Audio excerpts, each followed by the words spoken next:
মাংসের ঝোলটা অপূর্ব হয়েছে, ডিম কষাটাও উফ তুলনা নেই, এঁচোড় চিংড়ি লাজবাব।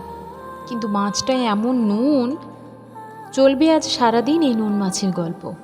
দাঁতের ফাঁকে আটকে থাকা মাংসটুকু টেনে নিয়ে জিভে রেখে সেটা উপভোগ করতে করতেও বলবে, কৌটোয় নুন কিছু আছে বাকি, নাকি সব মাছে দেওয়া হয়ে গেছে? না, লাভ নেই চোখের জল নষ্ট করে। এটাই নিয়ম। সারাদিন 100টা কাজ করার পর ওই একটা ভুল কাজই চুনের কাজ করে, যা আপনার গুণকে এক নিমেষে ফিকে করে দেয়। আপনি এখন বলবেন, ঝোলে নুন কমানোর উপায় আছে। কিন্তু বিষয়টা তো মাছের ঝোল নয়, বিষয়টা যে কোনো কাজই, অফিস হোক কিংবা সংসার, সবেতেই এক নিয়ম। নুন কমানোর মতো সব ভুল হয়তো শুধরে নেওয়ার পথ থাকে না।